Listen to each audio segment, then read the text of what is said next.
Hindi po dapat tratuhin ng isang Kristiyano ang mundo na gaya sa isang parke o isang hardin upang mag-relax o isang restaurant para kumain at mag-enjoy, kundi po bilang isang lugar ng labanan. So the world is the battlefield of a Christian. Yan po ang sinasabi po ni Apostol Pablo sa natitirang bahagi ng kanyang sulat sa mga taga-Efeso. So after po na kanyang ipakita kung ano ang katayuan ng mga Kristiyano, kung ano ang kanilang mga biyaya, mga grasya na tinanggap sa Diyos bilang mga taong pinili, pinatawad, tinubos, ibinilang na kanyang anak at ibinilang sa kanyang iglesia na may tiyak na patutunguhan sa langit, kanya naman pong ipinahayag kung ano po ang kanilang dapat gawin dito sa mundo. At to end his letter to the Ephesians, he now presents a Christian as a soldier, as a warrior, bilang isang mandirigma, bilang isang sundalo na nakikipagbaka laban sa mga kaaway at nagtatagumpay. And God didn't leave Christians without armories, without shield, without weapons. Yun po ang sinasabi ni Pablo. So tayo po ay inilagay sa mundo ng Diyos, iniligtas ng Diyos, kinamatayan ni Jesus para magtagumpay, at tayo po ay ginawang isang kawal upang tayo po ang siyang lumaban at gumapi sa nagapi ng kaaway at sa huli ay magtagumpay at ipahayag ang katagumpayan ng iglesia. So ang ating pong tema ngayon ay bakit kailangan ng mga Kristiyano ang mga armas, ang baluti at ang mga armas para sa pakikipaglaban sa mundong ito. So why do Christians need shield and armory? And this is what we will tackle this morning in our worship service, in our studies of God's Word. The first reason kung bakit po kailangan natin ang mga armas para sa pakikipaglaban ay dahil mayroon tayong kaaway. So the first reason is that Christians have enemies in this world. Although tayo po ay nagtagumpay na, tayo po ay ligtas na, pero hindi po tayo iniwan ng Diyos sa mundo na nakaupo lang, na nagbabantay lang sa kanyang pagdating at nagpapasarap lang. Tayo po iniwan ng Diyos dito sa mundo, tayo po inilagay ng Diyos sa mundo, iniwan tayo ni Jesus upang tayo po ay makipaglaban. And formerly, tayo pong mga Kristiyano ay mga kaaway ng Diyos. So that's the reason why we have enemies.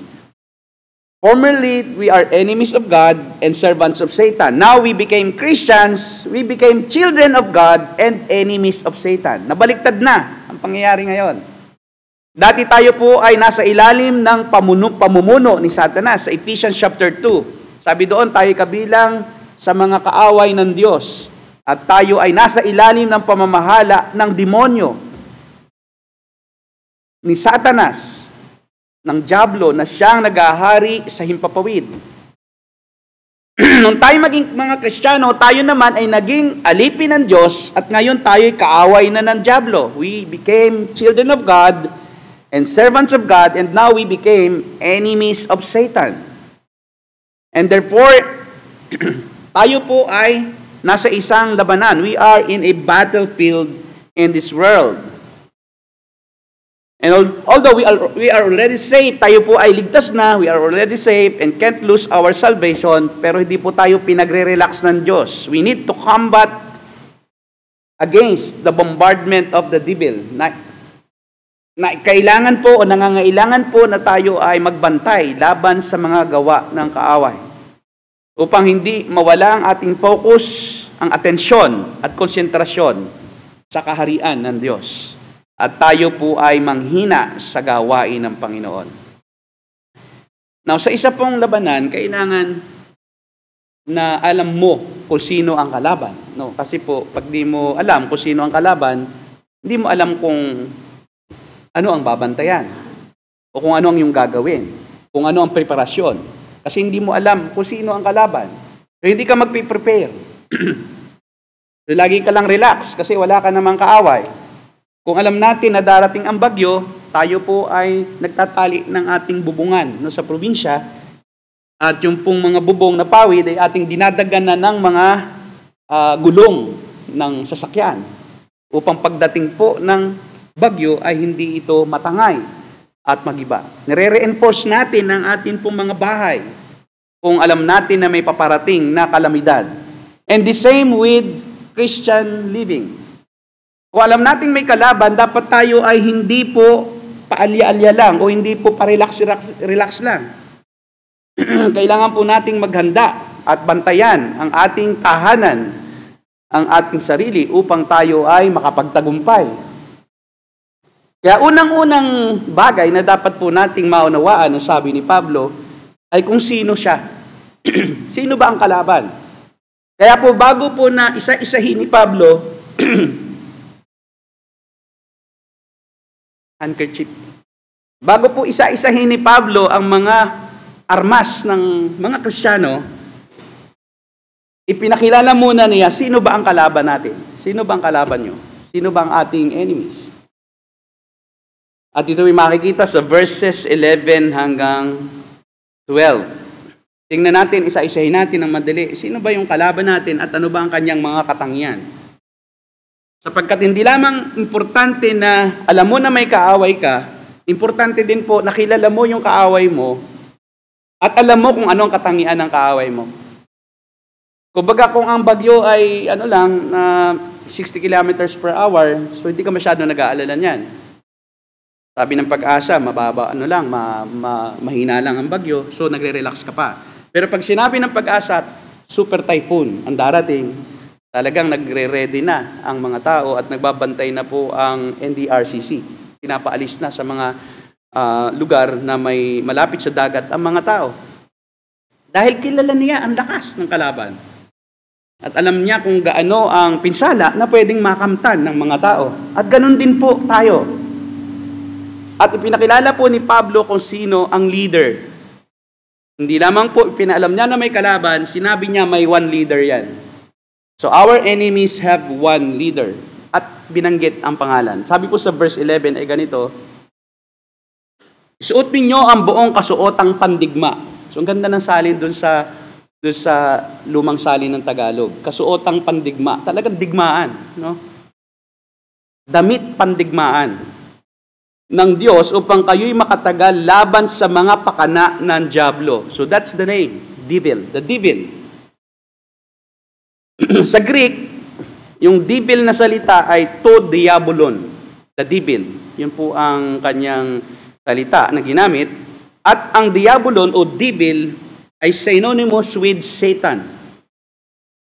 In other terminologies, in other verses, the devil is equal with the word Satan. So, iisa siya. Kaya po ang leader nila ay si Satan. The word devil is one of the titles of Satan. And alam natin, no, sa history ng creation, sa history ng mundo, ng spiritual realm, si Satanas po ay nilikha lang din ng Diyos. Satan is also one of the creations of God. So everything is created by God. No, in John chapter 1 verse 3. Even the devil, even Satan, even the demons, all angels are created by God. And they are created good. They were created as holy. Before, they were not evil. They were not sinful. They were not demonic. No? Hindi po sila makasalanan. But in Christian history, alam natin, there's a time in heaven while Satan was the chief of all angels or archangel of God, siya po ay nagrebelde sa Diyos. And Satan tried to replace God on His throne. He thinks highly of himself. So masyado siyang nagmataas sa ang tingin sa kanyang sarili at inakala niya na kaya niyang palitan ang Diyos sa kanyang trono. So that's Satan. Si Satan po ang pinalitan, by the way, ni Miguel Arcangel. So because Satan was ousted from heaven, so na-promote si Michael, Archangel Michael. So pinalitan niya si Archangel Lucifer. So the former name of Satan was Lucifer, morning star. And he is holy as well. Siya po ay banal. Ngunit siya po ay nagkasala at nadaya po niya ang 1/3 ng bilang ng anghel. Ang sabi sa Revelation chapter 12 or 11 and 12, ang sabi doon, Satan was able to gain the sympathy of 1/3 of all angels. Wow, angels are numerous. No, angels are numerous. Ang sabi sa Bible, hindi sila kayang bilangin. And some scholars believe that angels are even more numerous than human beings. So kung ang mundo ngayon ay may 7 billion na tao, kulang-kulang 7 billion na tao, mas marami pa kaysa tao ang anghel. Because they are innumerable. They cannot be numbered. Yun po ang sabi ng Bible. And well, in fact, there are angels right here, right now. Probably not only angels of Satan, but also angels of God. In Hebrews, the angels of God are taking care of God's children. They are the ones who take care of them when they are in danger. If God wants you to be saved from an impending accident, He sends angels. That's what the Bible teaches in the Old Testament and New Testament. And I do believe that God can still use angels to save us from danger. And according to Hebrews, angels are present when the people of God worship Him. So that's what the Bible says. So we believe in that. We are sola scriptura, kung ano yung sinabi ng Bible. But there are also evil angels that are always trying to find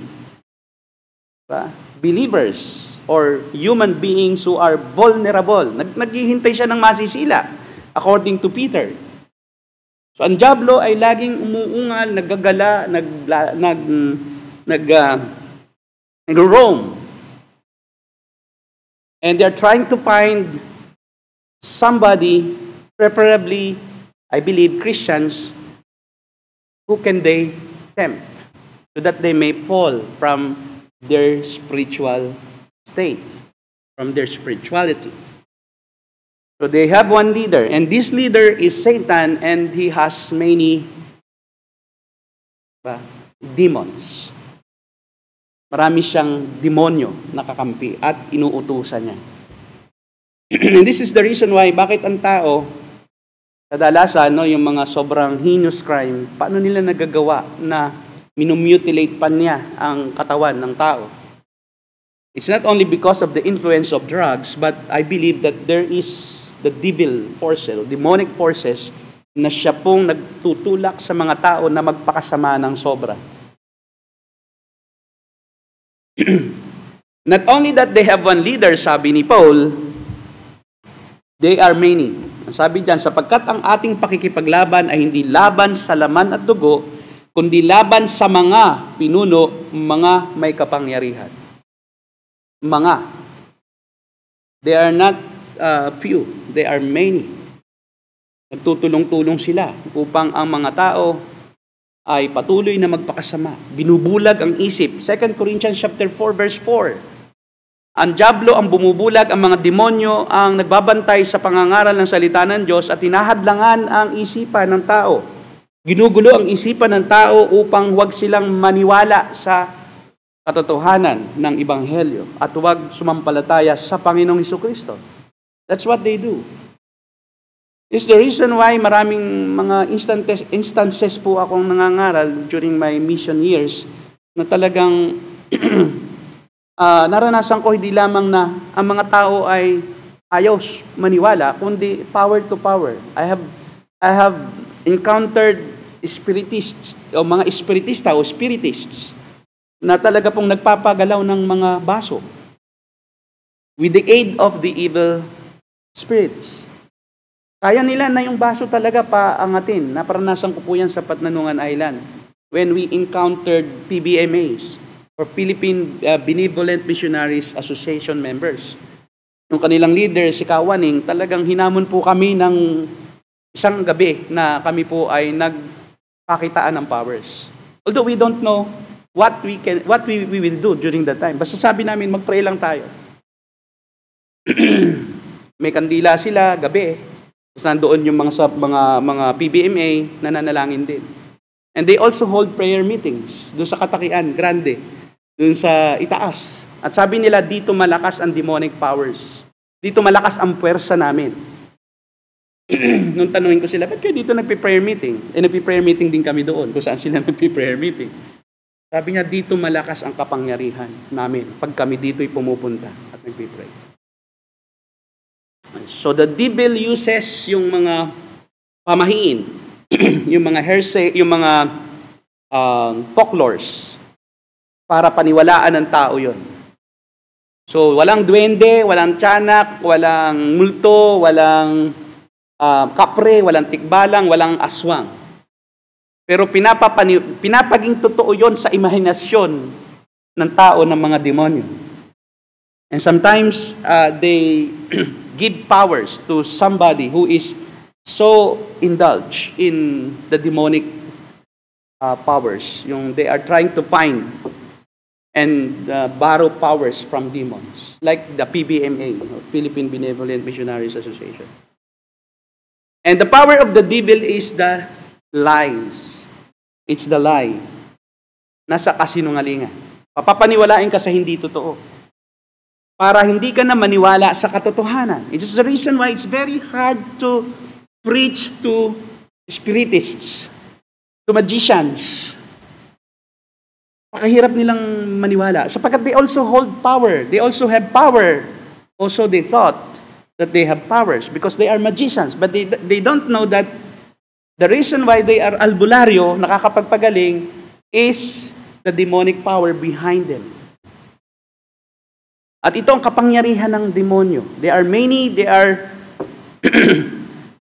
have one leader, and thirdly, they don't have physical limitation. Sabi sa verse 11, laban sa mga kapangyarihang hindi nakikita, they can't be seen. They are like air.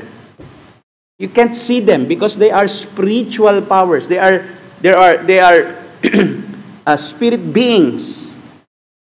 Ang sabi din ng kasamaan, masama sila. Their motives are sinful and rebellion against God. That's their motive, to rebel against God. Lahat ng gusto ng Diyos, ayaw nila.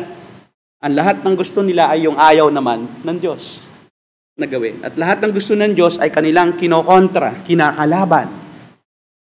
Kanilang sinisira. Akala nila, kaya nilang sirain. They are trying their best. Sabi dito, na naghahari sa sanlibutan sa kadilimang ito, laban sa hukbong espiritual ng kasamaan. They don't have physical limitations. I do believe the devil can travel in an instant na makarating siya sa isang lugar. Although he is not omniscient, the devil is not omnipresent and not omnipotent, but they have special powers. They are not limited by time and space. That's what the Bible teaches. They can go to a place in an instant. Like, kung gusto nilang pumunta rito, pumunta sila sa isang church ngayon or sa isang lugar ngayon sa Amerika, they can do that because they are spirit beings. And they retained that power. When they were still angels of God, God did not remove their abilities as spirit beings. But they can't cause anything that without God's permission. They can't harm Christians without God's permission. But that's their characteristic. Wala silang physical na limitasyon. Kaya hindi po sila kayang labanan sa pamamagitan ng baril, kanyon, bala. Hindi sila pwedeng takutin ng paputok. Kaya po, tuwing bagong taon, ang isang maling paniniwala ng mga Chinese na inano sa mga Pilipino ay pagka daw nagpaputok o nagkaroon ng mga kaingayan, pagka bagong taon, ay tatakbo daw ang mga demonyo. Diba? Aalis sila dahil sa ingay. Hindi po, naroon mismo sila sa ingay. Because the devil loves chaos. The devil loves to disguise himself as an angel of light. The devil even disguises as Jesus Christ. Naalala ko yung isang kwento. Mayroon pong isang church sa isang ilang na lugar na yung pastor, Halloween, nagpanggap yung pastor na demonyo. Ang ginawa ng pastor daw, ito ay kwento lang sa akin, pero may magandang lesson. Sabi ng pastor ay yun daw kongregasyon ay kanyang pinagpipray muna. So lumabas daw siya, pumasok sa kanyang para daw matest kung talaga daw faithful sa Panginoon. So ginawa daw ay nagbihis siya ng bihis na pulang-pula, demonyo. Tapos nagsungay siya, ng sungay. At habang nagpipray, tumayo siya doon sa gitna. Nagmagulat daw po yung mga Christian, mga Pentecostal daw ito eh. Lumuhod daw po doon sa kanya. Lumuhod. At sabi, kami naman po ay naniniwala din sa inyo. Kahit po kami Kristiyano. Problem with many Christians. They don't know who the devil truly is. Hindi po ang demonyo gano'n na physical na nakikita. Yun ang problema. Pag may nakita kang may ganoon na nagpakita sa'yo, hindi siya yun. Walang anyo po ang demonyo. Yung pong nakikita natin sa comics, sa TV, sa mga caricatures, na mayroong sungay daw ang demonyo, nakabihis pula, may buntot, may salapang, at nasa impyerno, at kanya daw pinarurusahan yung mga tao sa apoy, yun po'y gawa-gawa lang ng tao. Bakit? Sila po yung spirit beings. Wala silang anyo. Eh dahil yung katangian nga nila masama, may sungay. Kasi nga yung sungay, tanda ng paglaban. So, binigyan ng pintura o ng painting o ng hitsura. Pero sa totoo po, si Satan din ay parurusahan din sa impyerno. Wala pa pong demonyo ngayon sa impyerno. This is not their time yet to go to hell. Kaya po yung pong iba na nagpipray pagka may sinasapian, you go to hell, you go back to your, di ba?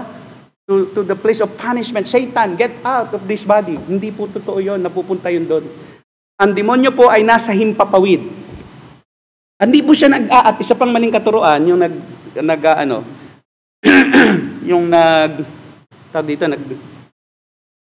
di-denounce ng mga evil spirits. Hindi po siya kumakapit sa mga bagay-bagay, mga kapatid. Gaya ng kwintas, amulet, hikaw, hindi po. But ang ginagamit niya ay yung kasinungalingan na may power yon. Pero hindi niya ina-attach ang kanyang sarili doon.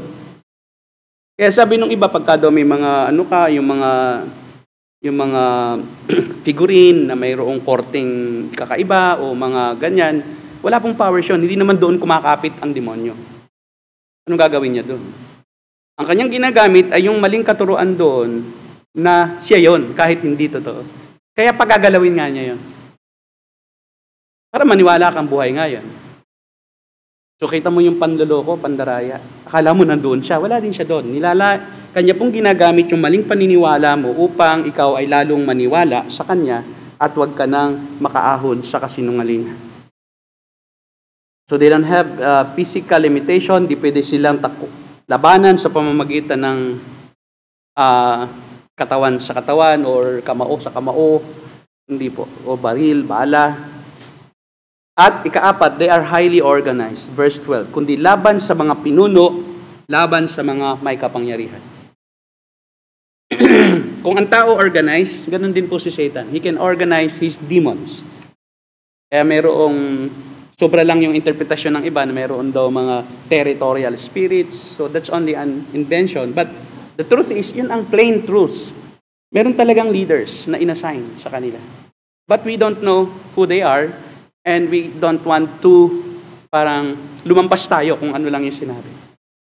Eh talagang totoo na mayroong mga espiritu na namumuno sa iba pang espiritu pero ang pinakapinuno nila ay si Satanas. So they are highly organized, sabi ni Paul.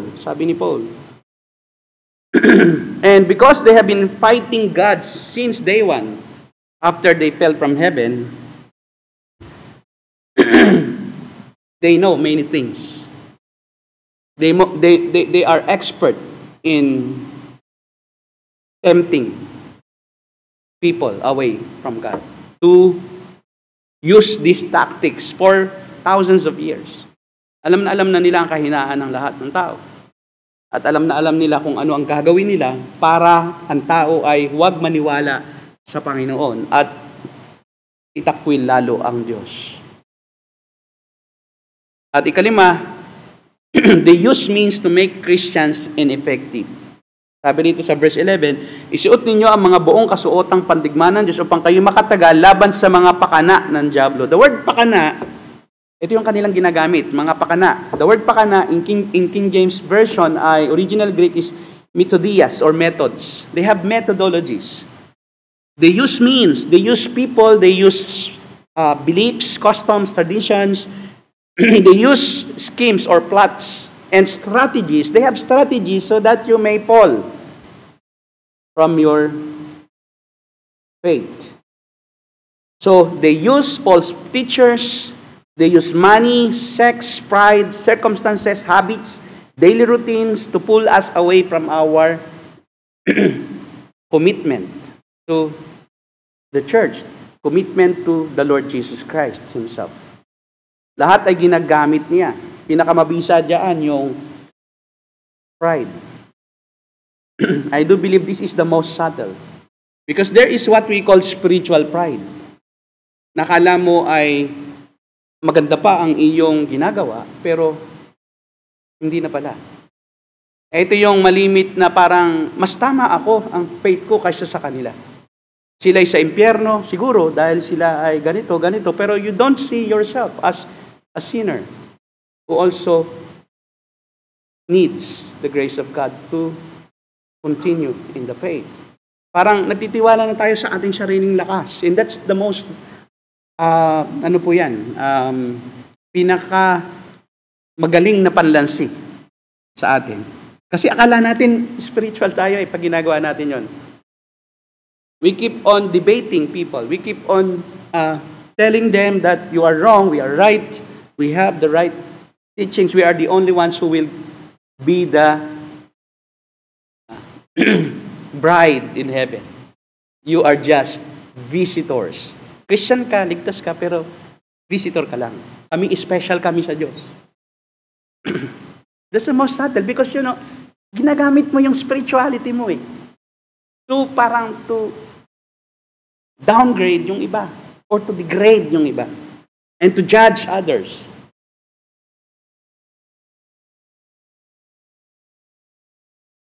Now, we have defensive and offensive weapons against the devil, according to Paul. So I will repeat now, we have eternal security. We cannot lose our salvation. We cannot lose our salvation, rather. Christians are already safe in the arms of God. But, why is it that God has given us weapons? It's because we are not to relax. We are not to just wait for the devil to come and to defend. We are also going to battle with him. We're also going to his territory to defeat his purposes. We are in this world to affect people for the kingdom of God. We are in this world to influence those who are being held captive by the devil, so that we are used by God to free them from his hold. And these are the defensive weapons. The first, the defensive weapons against the devil. What are they? Apostle Paul used the lorica segmentata. Lorica segmentata. Para ilarawan. This is a figure of speech. This is not a literal battle gear. No. It's a figure of speech. Nilintulad niya kung anong meron tayo na panlaban sa dyablo, sa kung anong merong panlaban upang depensa ang isang Roman soldier. At ang tawag dyan ay lorica segmentata. Ito po ay Roman armor. At ito po ay gawa sa overlapping iron plates. Ang mga Romano pong sundalo, ang isa sa mga pinakamagagaling na mga sundalo, kaya nga po nila nabihag ang buong mundo during that time, nung panahon ng Panginoon Jesucristo, sapagkat nakatuklas sila ng mga epektibong uri ng armas at sandata at pangdepensa para magbigay sa kanila ng proteksyon sa kanilang kalaban, na hindi ma-imitate ng iba yung kanilang mga armory. So meron po silang armor sa torso and shoulders, may armor sila sa pang-ibaba, sa paa, at mayroon silang shield na talagang matibay para hindi po sila masaktan ng kanilang kaaway. At ang armor na ito ay dinisenyo para lightweight siya, flexible, napiplex. Bakal siya pero special na uri ng bakal na napiplex at lightweight, magaang. So that armor allowed them to move freely in battle. Kaya maalaya sila nakakagalaw sa kanila pong pakikipagdigma. Ito po ang mga defensive weapon ng isang Kristiyano. First is the belt of truth. The belt of truth. Ephesians chapter 6 verse 14. O bigkis o sa atin sinturon. Sinturon. Ang mga sundalo po kailangan mahigpit ang sinturon. Dahil pag sila po'y nahubuan habang nakikipagdigma, ay isa yon na dahilan para sila tumigil at tumakbo. So kailangan sila po ay may belt may belt. Yung Roman soldier may belt. Tayo rin mga Kristiyano may belt din, pero spiritual belt. Hindi po siya literal na belt. At ang belt natin ay katotohanan. Sabi sa verse 14, kaya tumindig kayo na ang inyong mga baywang ay nabibigkisan ng katotohanan. Anong ibig sabihin nito? Dahil po si Satan ang ama ng kasinungalingan, ang pandaraya ay isa sa ating dapat na bantayan.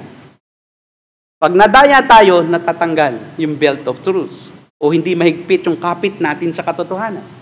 So ang ibig sabihin ni Paul, we need to always be on guard against falsehood, wrong teachings. And he describes, kaya po sa Proverbs 6:16-17, the Lord describes lying or falsehood as detestable to God, especially false doctrines. Kaya dapat na lagi nating ikukumpara ang lahat ng teachings sa katotohanan ng katuruan ng Panginoong Jesucristo. Kung hindi, tayo ay mapapahiya at luluwag ang ating kapit sa katotohanan at tayo ay hindi magiging mabisa sa paglaban sa kaaway. Madadala na tayo, sisiklot-siklotin tayo ng mga maling doktrina. Galatians 1:7-8, sabi dito ni Paul, ang totoo'y wala namang ibang magandang balita, kaya lang may nanggugulo sa inyo at nagsisikap na baguhin ang magandang balita ni Kristo.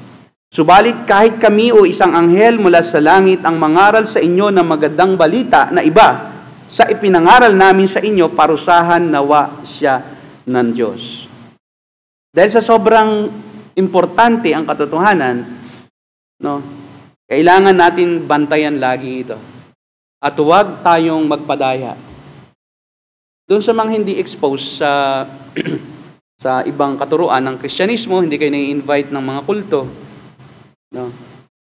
huwag na kayong paimbita pa. Kasi pag mahina ang iyong hold sa katotohanan, yun yung madaling nakukuha ng mga kulto. I wonder why there are many members of Christian churches, especially from Pentecostal groups. Meron ngayon napanood ako na pastor ng Pentecostal, bumalik sa Katoliko at in-interview siya ni Bacani. Grabe nandun ka na sa katotohanan.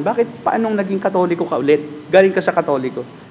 At parang ang ginagawa ngayon ng Roman Catholic Church is to expose yung mga nagbabalik loob daw na mga Pentecostal na pastor pumupunta uli sa Catholic Church. Because they don't have a grip on the truth. Their belt is loose. Madali silang matangay, mapahiya. So, hindi nila may pagtanggol, so kasasama na lang kami.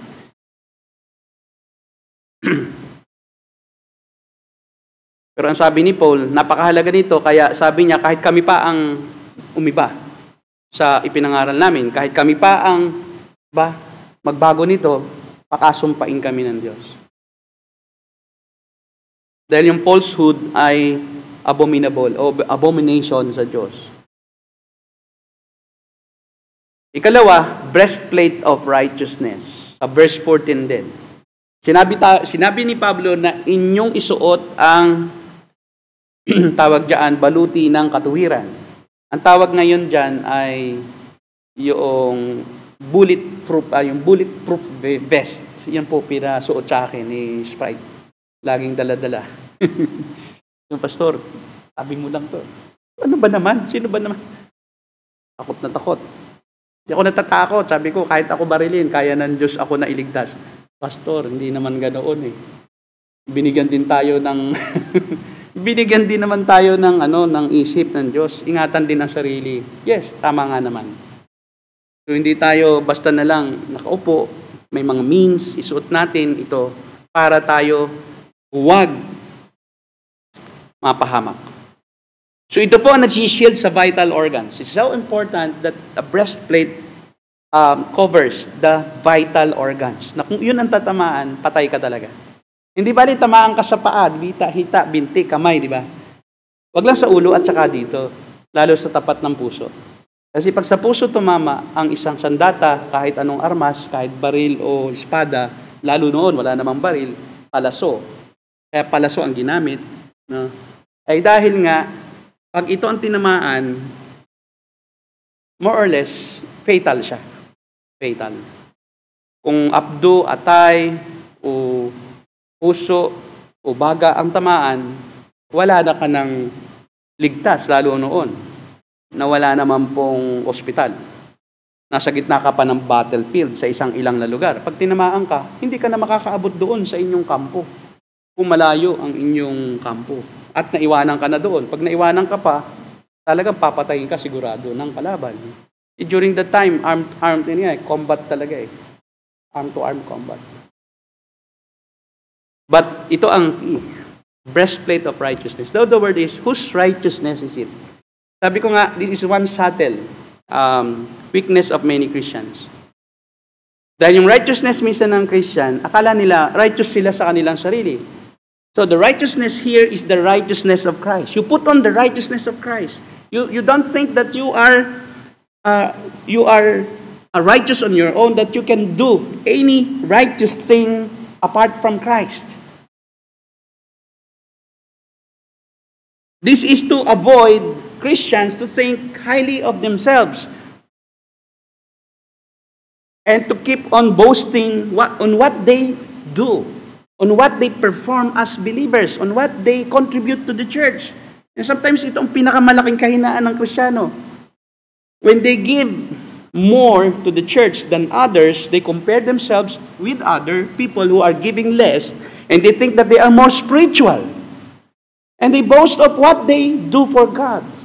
And they think when they lie down and when they sleep at nighttime that they are safe and that they can, oh, I'm righteous because I have done this thing today. I'm righteous because I have many great plans for my family, for my church. This is the reason why, sabi ni Paul, napakahalaga na makaka-apekto yan sa ating pananampalataya kung paisipin sa iyo ni Satan na you are righteous enough to make yourself acceptable to God. Again, it is related with all the teachings in Ephesians chapter 1 and 2 and 3 that we are not righteous because we are holy and because of our own good works. Kaya binibigyan din, we are saved by grace through faith alone, not by works of righteousness, so that no one can boast.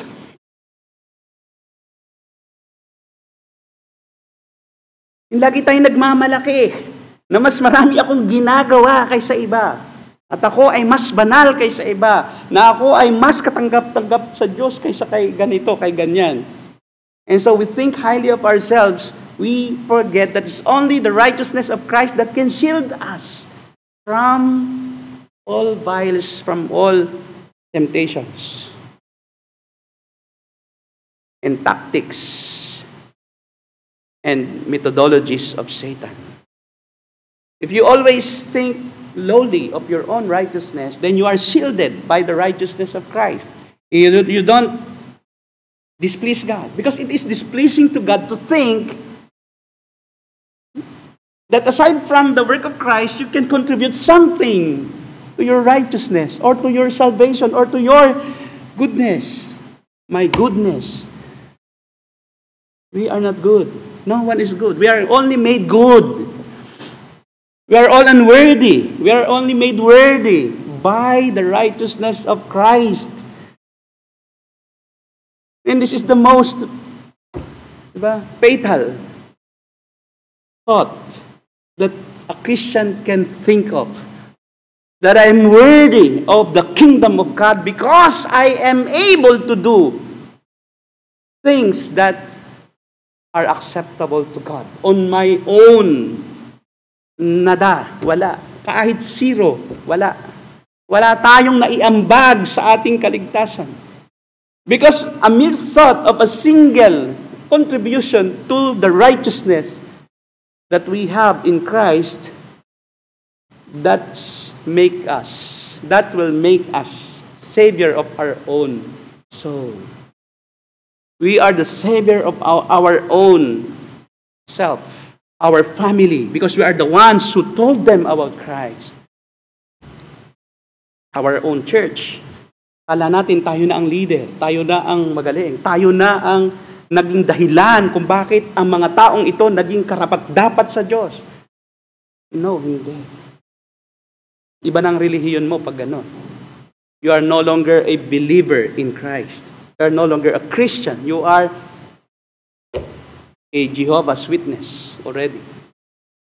Because by their works of righteousness, their own righteousness, they can go to the kingdom of God. Kingdom of Jehovah. You are just like a Roman Catholic na sinisikap maging karapat-dapat sa Diyos sa pamamagitan ng lahat ng mga sakramento ng simbahan. At dahil doon lalong nagagalit ang Diyos. God cannot be mocked. God cannot be lied to. Alam niya lahat ang ating iniisip tungkol sa ating sarili.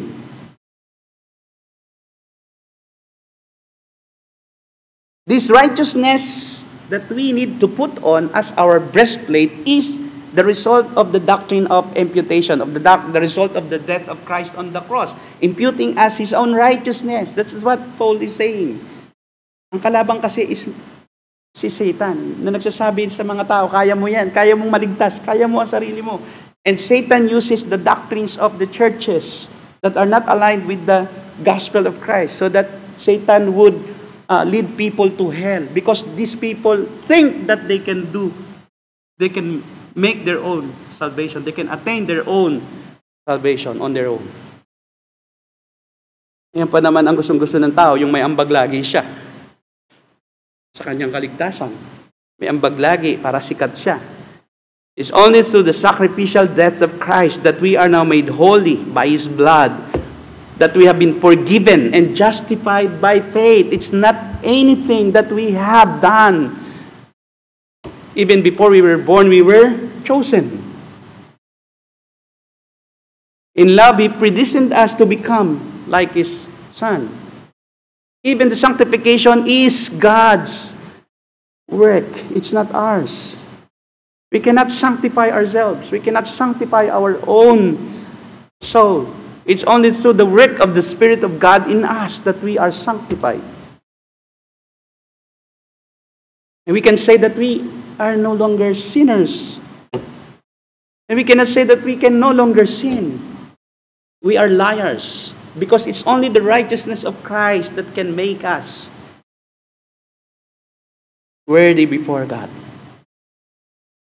Yan, napakahalaga nito. Vital ito. Vital sa ating faith. Vital organs ang masisira kung hindi natin paniniwalaan. It's only the righteousness of Christ that can serve us our breastplate so that we can be protected. We can be secured in our faith. Ephesians 1:3, praise be to God and the Father of our Lord Jesus Christ, who has blessed us in the heavenly realms with every spiritual blessing in Christ. For He chose us in Him before the creation of the world to be holy and blameless in His sight. In love, He predestined us for adoption to sonship through Jesus Christ, in accordance with His pleasure and will, to the praise of His glorious grace, which has freely given us in the one He loves. In Him we have redemption through His blood, the forgiveness of sins, in accordance with the riches of God's grace.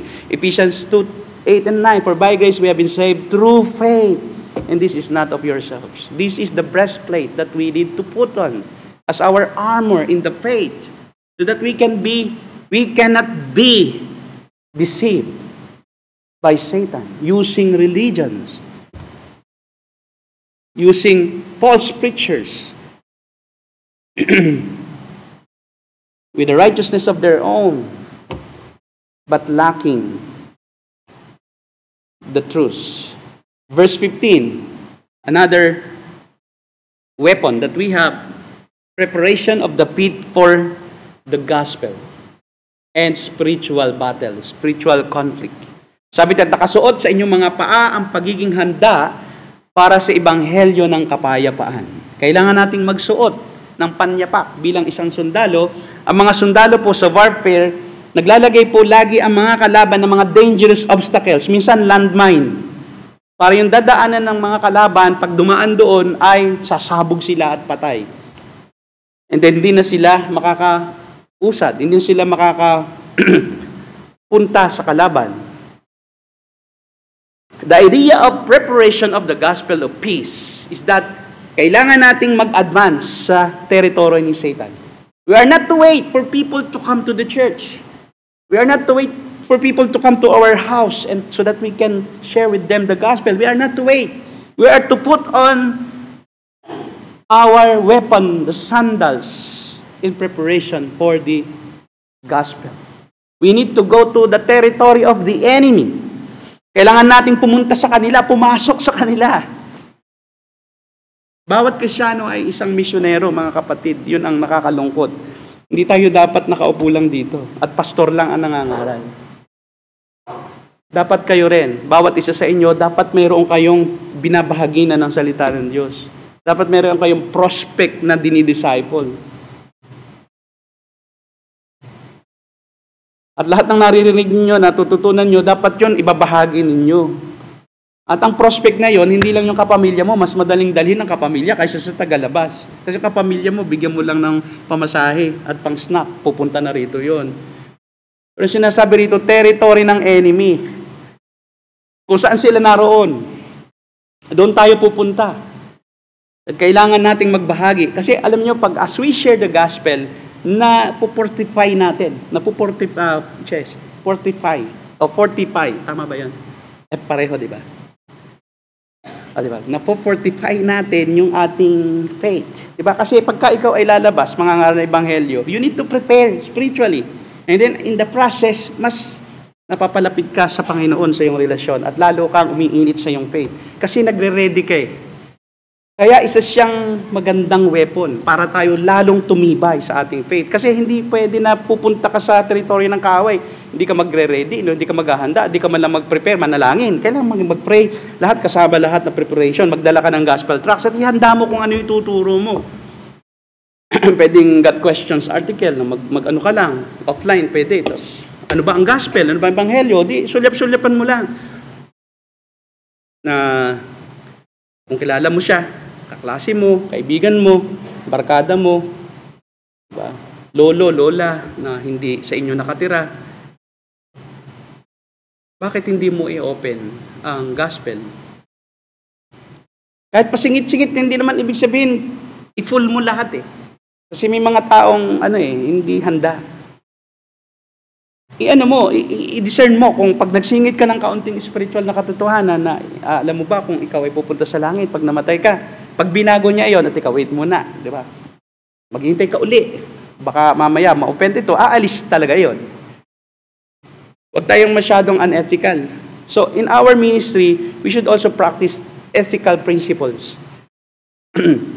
That's why we have what we call church ethics or ministry ethics. Ministerial ethics. May ethics kasi sa Kristiyano. Hindi pwedeng tira ng tira. Alam mo na, nagalit sa mga Kristiyano, tapos galit sa mga nangangaral tungkol sa rebulto, na laban sa rebulto, tatalakayin mo yung rebulto. Pwede namang yung ibang kasalanan niya, talakayin mo. Ngayon, kung natatansya mong kakayanin, saka mo, kaya may ethics. No? May lagi tayong kailangan din na kung sino sila, aalamin natin sila, at kung ano yung kahinaan nila, doon lang tayo. And then later on, we can teach whatever we want to teach when they are already believers. O kung sila ay bukas na, when they are already open sa gospel. Yun namang iba ay parang, sige, ma-offend na sila ng ma-offend. The problem with that mindset is that lagi tayong offensive. Hindi na tayo nagdi-diplomacy. Laging offensive yung ganun eh. Okay lang, sige, sabihin mo na, kailan pa? Hindi, kailan. Kung nasa tamang lugar ka. If they go to the church, if they go to a Bible study, you can tell them what you want them to tell them. Pero kung ikaw ang nasa teritoryo nila, ibang context siya. Ibang context siya, babatuhin ka doon. Hindi ka na papapasukin next time. At ibablock ka na rin sa Facebook, social media, lahat, Twitter, wala na.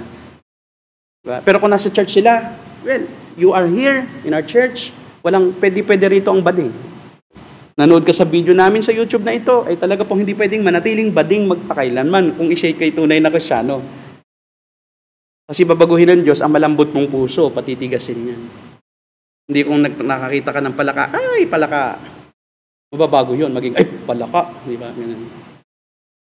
So, pwedeng maging Kristiyano, ang bading, kahit nare-retain yung parang lamyang pananalita, ang puso naman ang tinitingnan ng Diyos. Pero hindi pwedeng manatili na bading. Hindi pwedeng manatili na lagi kang karnal. Tapos Kristiyano ka, no? Kaya dapat tayong maging handa sa pangangaral ng Ebanghelyo. Ikaapat na defensive weapon, the shield of faith. Ito yung baluti. Ito kalasag. Kalasag ng pananampalataya. Shield. So Roman soldiers have shield. At itong shield na ito ang siyang panangga. Sa nakikitang paparating na palaso, sinasangga yun. Itak, tabak, or yung punyal. Yun ang mga mga armas. Sabi rito sa verse 16, kasama ng lahat ng mga ito, taglayin ninyo ang kalasag ng pananampalataya na sa pamamagitan nito ay inyong masusugpo ang mga nag-aapoy na palaso ng masama. When we bear the shield of faith, Satan can cast all the doubt, but we cannot be dismayed. Hindi we can stand and we can be effective sa paglaban sa kanya. Ano kasi yung ating ginagawa ni Satan? Lagi tayong pinagdududa sa ating relasyon sa Diyos, sa ating katiyakan ng kaligtasan, pinagdududa tayo sa mga katuruan ng Ebanghelyo, pinagdududa tayo, Bible ba? Totoo ba talaga? Di ba ito ay sa tao lang? O bakit naman ako magtitiwala dito? Sinulat lang ito ng mga tao. Diba? Sa kasaysayan, tapos sabihin mo, salita ng Diyos, pa naging salita ng Diyos yan. So magdududa tayo sa mga katuroang Kristiyano, magdududa pa tayo sa isang tao, totoo ba itong sa Diyos o hindi? You have faith. You know what is truth if you practice and exercise faith. So dapat, saka yung panghihinan ng loob. Most of the time, Christians are being discouraged by many trials and temptations. Satan uses those trials and temptations to discourage you. Huwag ka nang mangaral, huwag ka nang maglingkod, huwag ka nang magsonglead, huwag ka nang mangaral sa mga tao. Huwag ka nang mag-participate sa ministry kasi wala namang nangyayari sa iyo. Bakit? May sweldo ka ba? Ikaw ba binibigyan ng salary ng church? So, ang daming mga discouragement sa paglilingkod sa Panginoon. Bakit ka pa sisimba? Ano bang saysay noon? O di mabuti pa naglaba ka at nakatapos ka ng labahin. Ba nagiging parang tito. So kailangan natin na laging isuot ang shield ng faith laban sa discouragement, sa doubt, Para po hindi maapektuhan ang ating posisyon bilang Kristiyano. At ikalima, helmet. Ang helmet po ang isa sa pinakamahalaga. Lalo na kahit ngayon, pagka nagdadrive ka ng motor, pag wala kang helmet, uhulihin ka. Kasi bakit? Pagka ang helmet nawala, pwedeng masagasaan ka, yung ulo mo at least hindi madurog. Kahit madurog ang paa mo na, wag lang yung ulo mo. Kasi pag ulo mo na ang nadurog, patay ka talaga, wala na, pag-asa.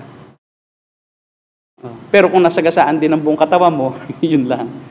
Kaya yung iba ang ginagawa, meron din po silang yung parang shield din dito. Parang baluti. Diba?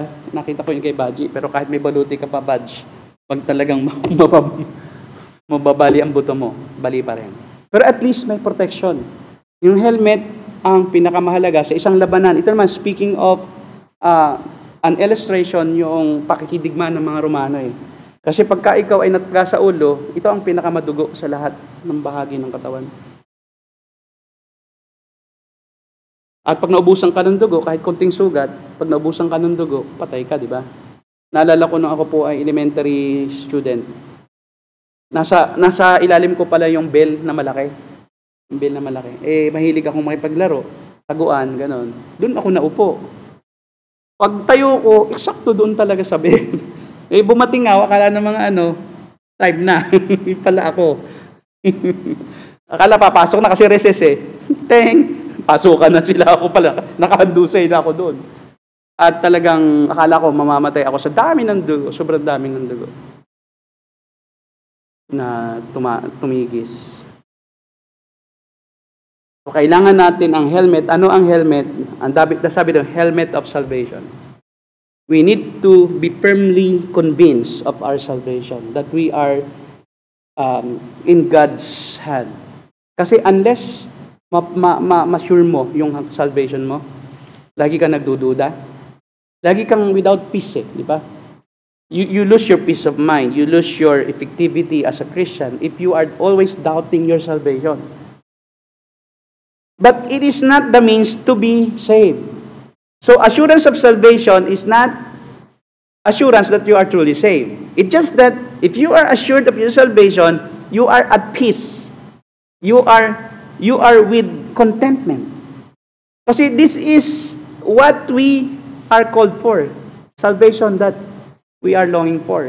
Yun talaga doon ang tawag sa atin. Habang nasa lupa tayo, as long as we are always secured sa ating salvation, nagiging maano ang ating buhay, magaang. At madaling malampasan ang lahat ng pagsubok kasi we are sure, di ba, sa ating salvation. And when we sin, that's what we are lacking, the assurance. So that's why, lahat dito, nandito na. If you are always assured of your salvation, it means that you are walking rightly in the path that God wants you to walk on. Kasi nga, pagka ikaw ay nawawala ang kaligtasan, yun ay resulta, kadalasan ng pagkakasala. Ang nawawala sa iyo, yung hope, yung assurance. No? Wala ka ng katiyakan, pero saved ka pa rin kung tunay kang Kristiyano. Pero ang problema, kung wala na ang iyong assurance, ang kaligtasan, ang hirap mong mabuhay sa mundong ito. Di ba? Kasi yun na nga lang ang ating talagang pinakang goal makarating doon. At ang mundong ito ay wala talagang kabuluhan sa totoo lang. Sa ngayon, wala naman tong real benefits sa ating kaligtasan Yung kahit mayroon ka ng lahat ng bagay sa mundo, kung hindi ka naman saved, anin mo ito. Mas maganda pa, umuwi na lang. Kaysa mawala na lang ang lahat ng bagay. Kasi, di ba? Kaysa mawala ang kaligtasan mo.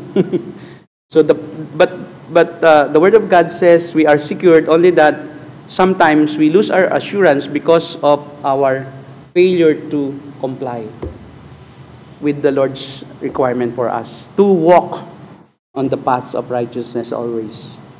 Like David, sabi nga niya, siya magkasala kay Bathsheba, sabi niya, hindi nawala ang salvation. Sabi ni David, bring back the joy of salvation. So, nawala yung kanyang joy, nawala yung kanyang assurance. Yun ang nawawala, kapatid. Pag wala kang joy sa mundong ito, where you will find joy other than the joy that the assurance of salvation gives. Wala nang iba pang mas pinakang katiwa-tiwalang pinagmumulan ng kagalakan maliban doon sa kaligtasan na iyong natamo. Yun ang pinaka mahalagang kagalakan, pinakamahalagang katiyakan na meron tayo. Nawawala lahat, pero ang salvation, eternal eh. So yun ang dapat nating panatilihing may helmet tayo nun. Lagi tayong tiyak, lagi tayong nakatitiyak, at lagi tayong doon nakatuon ang isipan sa langit na ating tunay na tahanan. Kaya helmet of salvation eh. Kasi ang utak natin dapat kontrolado ng ating salvation. Dapat kontrolado ng ating hope na ito. Na lahat ng ginagawa natin, sa business, meron ako na, kasi nagbabasa din ako ng mga business books ngayon eh. So I need to improve myself on doing business because I'm not really into it before eh. So now that I'm doing business, I need to read, I need to view videos about business. And one idea that has struck me sa business is ganito. Kung mayroon kang goal dito na marating, dapat lahat ng iyong action, minute or malaki, is gearing towards that goal. Yung paggising mo, dapat may ginawa ka, dapat konektado to dun sa goal na yan eh. Kasi unless it is connected with your goal or to your goal, anong pakinabang nitong ginagawa mo ngayon doon sa iyong gustong marating? So paggising mo pa lang, may ginawa ka, ito ba'y may relasyon sa goal mo na yan? Meron kang malaking project, meron kang malaking, may relasyon ba sa goal na ito? Goal mo na yon? Kung bakit ginagawa mo ito, kung bakit gusto mo to. Kasi may gusto kang marating doon. O protektahan doon. It's the same with Christians. Kung yun ang gagawin natin, we focus our attention always, while on earth, in our salvation. Protected ang ating mindset. That our goal is towards that eternal hope, eternal life that we will be experiencing with God in the future. So dapat lahat ng ginagawa natin dito, connected doon. Pagising mo pa lang, may ginawa ka, connected ba ito doon sa goal? Na ikaw ay tagalangit, na ikaw ay tagaroon. Na ito ay ginagawa mo dahil gusto mong maranasan yon, gusto mong makuha yon. Pagising mo pa lang, pagka mayroon kang ginawa, ibig sabihin, mahalaga sa iyo. At dapat connected yon doon sa goal mo. At yung mahalaga sa iyo, dapat yung mas makakapagbigay sa iyo ng katiyakan, kasiyahan. Kaya nga, di ba, pagising mo, dapat you should pray. Kasi, yun ang goal mo eh. Connected yun. Protect you, God will protect you from harm. God will give you wisdom in your everyday dealings. Connected yun. Then may plano ang family mo. Ito bang project na ito ay makakakontribute doon sa goal na to? Na I will be used by God to expand His kingdom on earth. Laging ganon. So that many people would be saved as well. So lahat ng ating ginagawa is related with that goal of salvation that we have in our minds. And when that assurance, when that goal is, when our minds are prevented from thinking about our goal, doon nagsisimula na.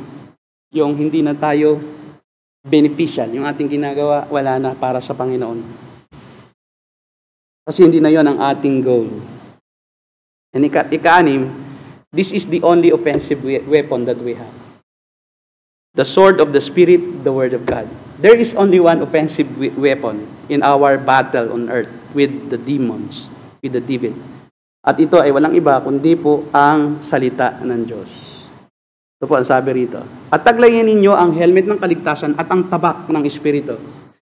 Yung tabak, yun lang ang tanging panlaban ng isa ring sundalo. At ang tabak natin bilang Kristiyano ay ang salita ng Diyos. When we are tempted by Satan to do something, we remember the Word of God. When the Lord Jesus Christ was tempted by Satan in the wilderness, what did He do? Did He use His power? Sinipa ba niya ang demonyo? Hindi masisipa yun kasi Espiritu. Ang tanging ginawa ng Panginoon, nasusulat. Sundin natin ito. Kasi ito ang sa Diyos. Sabi ng demonyo, di ba, kung talagang ikaw ay anak ng Diyos, ba't di ka magpatihulog dyan? Dahil puprotektahan ka ng Diyos kasi anak ka niya. Hindi ka mamamatay. Huwag mong tuksohin ang Panginoon mong Diyos, sabi niya. Tapos sabi niya, gawin mong tinapay ang batong ito kasi gutom ka na eh. O, di ba? Lahat ng yon ay sinagot ng Panginoon sa pamamagitan lang ng salita. And the devil fled from the presence of Jesus and did not bother him anymore. Ang analogy na ito ay, yung sword ay analogy doon sa kapangyarihan ng salita ng Diyos. God's word is so powerful that it can change lives. The most difficult thing to do on earth is to change the life of anybody who is a former prostitute, a former killer, murderer, a former lesbian, or a former homosexual. But the Word of God changes the life of people. Why can't it be used against Satan? So Satan is the author why this person becomes like this sinful person as he is or she is. But the Word of God is so powerful, it can counter the lies of Satan. Many people think that they are unimportant. Maraming tao talaga, sa totoo lang. Hindi tayo gospel na prosperity. Pero ito talaga ang dahilan kung bakit ang tao nalalayo sa Diyos eh. Nararamdaman nila, naisip nila wala silang halaga sa mundong ito. Totoo yun. Kaya lumalayo sila sa church, lumalayo sila sa tao, lumalayo sila kasi wala silang pag-asa na. Dahil wala silang silbi. Wala silang halaga. One of the main issues of people, of sinful individuals, is that they think that they have no value. And that's what the Word of God says. They are valuable. Even though they are sinners, they can still be changed. They didn't lose their value because of their sins. They can still be changed. We don't act like we are the judge and we think, pag may pumunta sa atin na makasalanan, you have no part in this church, we don't have any part with you, so you are a sinner. I will only go with fellow believers. I will no longer mingle with non-believers. No, that's heartless. We are to go to them. We are not to shy them away or to shy away from them or to push them away. So dapat makisama tayo, mga kapatid. Kahit sa mga hindi Kristyano, taglay natin ang tabak ng Espiritu. Kasi talo yan. Talo yan. Yung isang tao na yan na nagsasabing wala siyang halaga. Kwento mo ang Genesis. Sasabihin ng tao, alam mo, wala na akong halaga sa mundong ito. Di ko alam kung ano ang aking role dito.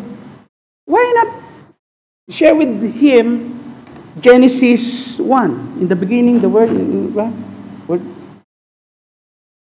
And in Genesis 1:26, di ba? God created man in His image. In His image, He created them. O di ba, hindi ka rin ng Diyos. Sa tiyan ng iyong ina, sinyip ka doon na bata. Psalm 51.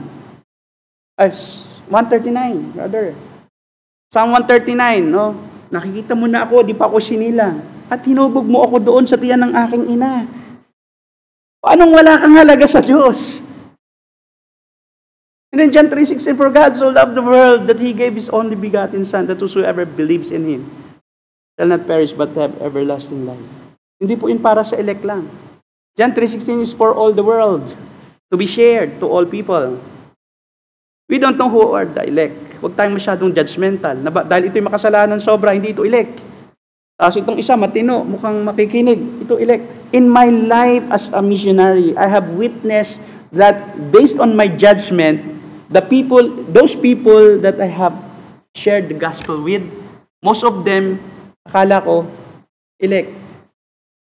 Pero yung mga nasirang ko na inakala kong hindi maging Kristiyano, they became Christians. At yung mga inalagaan ko na talagang iniyakan ko pa, pinatanggap ko pa, they didn't become true believers. One time when I was when I was a very young believer. So sinama ko ng pastor ko, nag-training kami ng, alam niyo yung pass-eton? Yung pass-eton is yung may dalawang mahalagang katanungan na tool para mag-evangelize. And then, nung matapos namin yon, yung aming pinag-aralan, sinama ko ng pastor ko. Sa patanungan nangyari yon. Sa gitna ng bukid. So, nagpapatanggap pa ako noon kasi nakakala ko, tama. So, sa gitna ng bukid, andun kami, may kubo. May kubo doon, tapos umulan, suminong kami doon. Tapos, may nadatnang kaming babae na nagsusulsi ng sako ng palay. Sabi ng pastor ko, yun na, umpisa mo na, share mo na ang gospel. So, I have shared the gospel sa inaakala kong buong kaya ko. Tapos, noong nagpapatanggap na, sa dulo nun, may pagpapatanggap eh. Sabi niya, patanggapin mo na. Kasi mukhang ano siya. So, nagpipray yung pastor ko, pinatanggap, tumanggap. Alam mo kung sino nagsasalita? Hindi yung babae. May naririnig kaming boses lalaki. So, sino yun? Hindi na ako nagmulat kasi basta mahalaga may tumatanggap. Tapos, pagkatapos kong mag-share, mayroong dumating, sumilip sa bintana, yung pala yung lalaki, yung asawa. Yung pala naggagamas sa likod. Siya ang naging Kristiyano. Siya ang elek eh. Eto, hindi. Parehong tumanggap, pero hindi naging Kristiyano yung isa. Yung isa, naging Kristiyano. That was Brother Nelson. Baka kilala mo. Brother Nelson. I have many experience in life as a pastor na talagang the gospel is for all people. Because you don't know who among them are elect. Although we don't use altar call anymore because we believe, like Charles Spurgeon, if you have truly understood the gospel, the best thing to do is to go home and inside your room alone, pray and ask for forgiveness from God. And then you return here and continue in the faith. That's what becoming a true believer is. Yung pinakamaganda na system. Ito ang gospel, namatay si Jesus para ligtas ka sa iyong mga kasalanan. Kung totoo kang sumasampalataya, huwag kang mag-emote-emote dito, iiyak-iyak ka rito. No, I don't need your emotions. I need you to go home and repent from your sins and come back here renewed and born again. Truly born again, nagbago.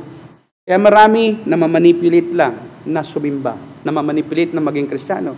Kasi manipulation lang eh. Kaya yung pastor, manipulated pa rin kung anong sasabihin sa pulpit. Kasi itong mga taong ito, minanipulate din niya eh, para maging membro eh. So they would be the one to decide. Hindi namimilit na maging Kristiyano. So the Word of God is powerful. This is our sword. Nothing can defeat the Word of God. It always does its purpose. You just need to tell it. You just need to share it. Mas maganda, memorize it para hindi ka na may hawak ng Bible. Iba kasi the judgmental eh, pag walang hawak na Bible. Lalo pag pastor papunta sa unahan, pastor pa naman. Yung pala, memorize ng pastor ang Bible, dinapahiya ka. Yun sinasabing, holier than thou attitude. Di ba? Napaka-subtle, napakadali nating man-judge. Cellphone ang Bible.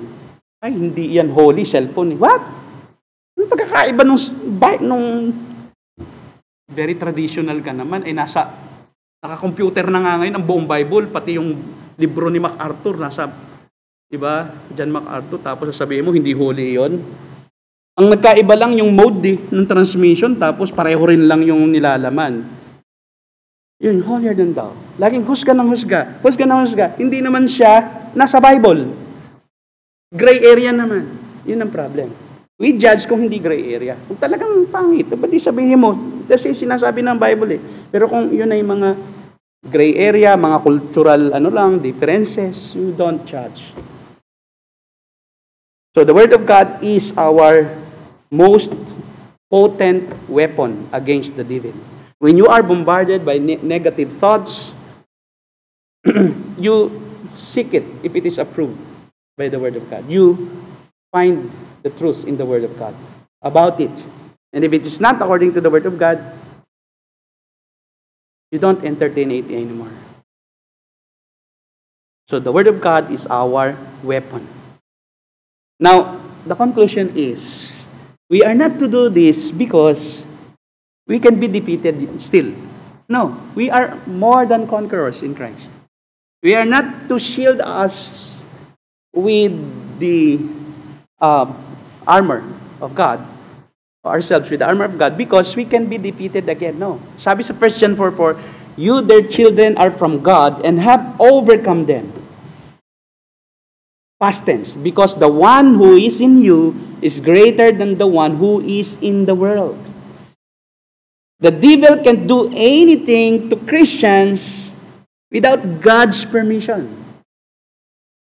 If and even if God permitted the devil to do something to you, that will still result ultimately for God's glory and honor. So meaning, the devil can't do anything to harm you. The devil cannot defeat the plan of God and purpose of God for you. But we need to fight. We need to fight so that we can experience the victory. We can't experience the beauty of the sun without sunrise. We can't experience the benefit of light if it's always dark or it's always light. We can experience our victory because of our participation in the battle. You can't experience victory if you are just sitting. You can't be saying to other Christians that we have won because you didn't participate. So that's why we need to do this. We need to participate in this battle. We need to be in the heat of the battle, in the battlefield, so that we experience God's goodness, God's help, God's provisions. Paano mag-provide ang Diyos? Hindi ka naman pumupunta doon eh. Diba? Kaya ako pagka nakakatakot yung aking gagawin para sa Panginoon, ibig sabihin, kailangan ko ng faith. Kailangan kong gawin yun. Kasi kung kailangan ko ng faith para gawin ng isang bagay, lalapit ako sa Panginoon. Kung hindi na yung nakakatakot para sa akin ang gagawin ko, bakit ko pa kailangan? Di ba? Ang faith. Kasi kaya ko naman gawin yun eh. So kung ang isang gawain ay talagang malaki, nakakatakot na para sa'yo, that's the time that you need to push yourself. Because you need God in that particular plan. Kailangan talaga matakot tayo sa mga gagawin natin na para sa Panginoon. Kasi kung hindi natin siya kailangan. Kasi kampante ka na ngayon. Wala ka sa battlefield pag gano'n. Hindi ka takot eh. Subukan mo pag nasa gera ka, pag di ka natakot, pag nakita mo lahat yung mga palaso na nagsasalimbayan sa tabi mo. So we need to really go to the battle and fight a good fight of faith. Tayo po yung manalangin. Aming Diyos na makapangyarihan sa lahat, salamat po ng marami. Sa iyo po ang aming papuri at pagsamba sa lahat ng mga bagay na itinuro mo sa amin sa umagang ito. Ito po ang aming dalangin, Panginoon, sa pangalan ni Jesus. Tayo po ito may lahat, tayo po magwakas sa panalangin. Aming Diyos na makapangyarihan sa lahat, muli po ay nagpapasalamat po kami sa iyong ginawa sa amin sa buong mga linggo na nagdaan sa aming buhay. Salamat po sa mga pagpapala, salamat sa lahat ng pagsubok, salamat sa lahat ng mga ginawa mong kamanghamanghang mga bagay upang kami magtagumpay. At narito po muli kami ngayon upang sama-samang magpuri at sumamba. Salamat sa provision mo sa amin ng kaligtasan sa biyaya na kami po iyong iniligtas, hindi sa aming katuwiran, kundi sa katuwirang ipinahiram sa amin ng Panginoong Jesucristo. Patuloy ko pong dalangin ang mga kapatiran, saan man po sila naroon, saan lugar man po sila sumasamba ngayon, saan man po silang iglesia pumunta upang magpuri sa inyo, Dalangin ko po na nawa po ay napagpala sila ng iyong mga salita at muli po silang makasama namin nawa sa kanilang pagbalik sa amin at muli namin silang um, makasamang magpuri sa inyo sa sunod na linggo. Dalangin ko po ang mga amin pong mga outreaches, ang mga taga magsikap sa Nakar, Sola Scriptura Nakar, kailangan nawa po ay ang lahat ng pangangailangan nila, yung katagpuin, ang mga pangangailangan ng pastor, si Pastor Nathan at ang kanyang mga kapatiran namin ay pong ipagkakaloob upang patuloy po silang makapaglingkod sa inyo. Ganyan din po ang amin pong mga kapatid sa Rock of Refuge kay Pastor Armand Ngo. Dalayan ko po na iyo po silang palaguin pa sa kanilang pananampalataya, kaalaman at sa kanilang pagtatalaga ng buhay sa inyo.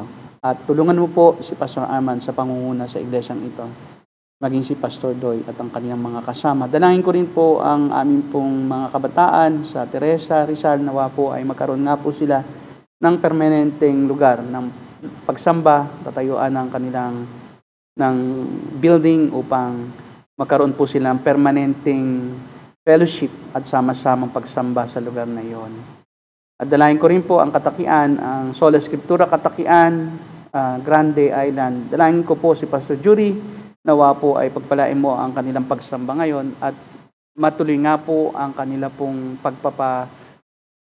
suporta sa amin, pagpapaggabay sa iyong iglesyang ito, maging si Pastor Rodel sa Methodist Church diyan po sa Sabarte. Dalangin ko po ang lahat ng ito, ang aming pong Puritan Theological College na mag-o-open next year. Dalangin ko po ihanda mo ang mga estudyante, ihanda mo po ang mga guro, ihanda mo po ang logistics, ang lahat po ng mga pangangailangan namin upang maka-open po ang Bible College na ito at makapag-cater kami sa mga nagnanais maging mangangaral o nagnanais maging teacher ng Christian education.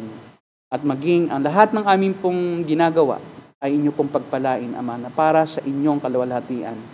Alam po namin na hindi nyo po ito pababayaan at hindi mo kami iiwan at hindi mo kami pagkukulangin sa lahat ng aming ginagawa kung ito'y para sa iyong kaluwalhatian, O Diyos. Salamat po ng marami at nawa ang pag-ibig ng Diyos Ama, ang pagpapala at pag-ingat ng Panginoong Jesucristo at ang pakikisama ng Banal na Espiritu ang sumainyong lahat ngayon hanggang sa muli nating pagkikita. Amen. Salamat po at magandang hapon.